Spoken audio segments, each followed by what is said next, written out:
Okay, so hi and welcome everybody. Today what we are going to make is we are going to make a very simple nutritious recipe which is the yellow dal. Now usually when you go to any of the Indian stores, if you ask for yellow dal, you'll get two varieties. One is the tuar dal and the other is a moong dal. The moong dal is a little more light on the digestive system, so you could use that as well. But today I'm going to go ahead and make tuar dal, which is so tasty and very nutritious at the same time.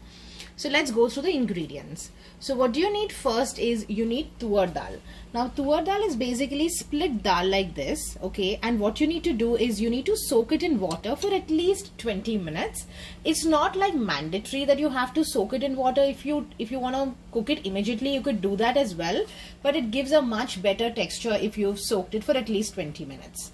Then what you need to do is you need a little bit of ginger garlic paste. You could also use fresh garlic and then just crush it. Then you need a little bit of dry red chilies. If you don't have that, you could use green chilies as well, like the fresh ones that you get at Walmart or any of the stores. Then you need some curry leaves. So when it comes to curry leaves, you can use either the fresh one or the dried form like this. Now I have a little bit of masala which I bought from India and I want to finish it. That's the reason I'm going to use this Kanda Lasun Masala by Everest. I'm sure you'll get it in the Indian store here. It's basically onion and it's also garlic, paste like this. So I'm going to add a little bit of it for the flavor, but you could definitely skip it. I mean, it's definitely not mandatory. Then for the tadka, you'll need hing or asafoetida. You could get it in any of the Indian stores, I believe, even in Walmart or Superstore. And then you need a little bit of salt. You'll need some jeera. You'll need red chili powder. You'll need turmeric powder and a little bit of garam masala, in case you want to put it. Now, what we're going to make today is a very simple yellow dal. You can also add onions, tomatoes, and just make it a little more rich. Okay, so first what you need to do is you need to have a cooker like this, which you can again get in any of the Indian stores. I think you can make it in a hot pot as well. What you need to do is you just heat the cooker, and now you can either use some oil or you can even put some clarified butter, which is ghee. And I feel ghee gives the best taste, with this lentil. So I've just put around 1 spoon of ghee, and then what I'm going to do is just go ahead and put in my dry red chilies, curry leaves, okay, and then I'm going to put in my jeera seeds, so 1 full spoon of jeera seeds.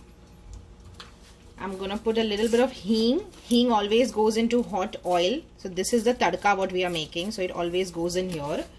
You could just put around half a spoon of hing powder. Then what you need to do is I'm going to put in the ginger garlic paste, and I'm also going to put in this masala that I have. So you just throw all of these things in. And now what I'm going to do is I'm going to nicely let it cook for at least 2 to 3 minutes. Okay, so as you can see that it's nice and hot and it's nicely cooked. So I've just cooked it for around 1 to 2 minutes. Now I'm going to go ahead and put in all my lentil over here. Be a little careful, it has water and the oil is hot, so it might splutter.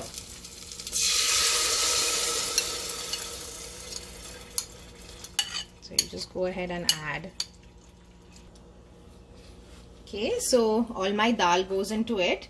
Now I'm going to put salt. So salt as per your taste. Then I'm going to put in half a spoon of, actually not half a spoon, I've already put in some masala as well, so I'm really going to put in just 1/4 spoon of red chili powder. If you have not used the paste that I used, one of Everest, then you can put half a spoon of red chili powder. Then goes in 1/4 spoon of turmeric powder, and I'm going to put in just 1/4 spoon of garam masala. Okay, I'm going to give it a nice mix. And now goes in my water. Now basically you need to put at least one, like when you put water, so the water should at least be 1 inch above the surface of the dal. Okay, so I'm going to put half cup more.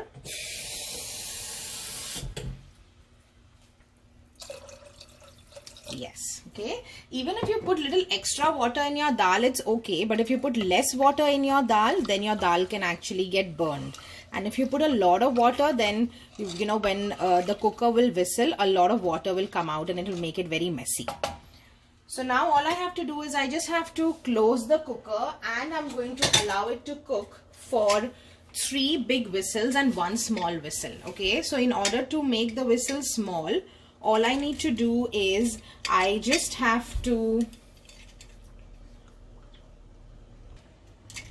just close the lid like this, and you allow it to cook for 3 big whistles and 1 small whistle. So in order to put it into small whistle, then you'll just you know, lower the flame of the gas to slow. Right now my gas is on medium to high flame. So guys, after those 3 big whistles and 1 small whistle, I have turned off the flame and then I've allowed the cooker to nicely cool down. Now all I'm going to do is I'm going to try to release the lid, and as you see, the lid just falls in. That means that we gave it enough time to cool down. Okay, so this is how my dal is looking for now. Okay, now all I have to do is just give it a nice mix.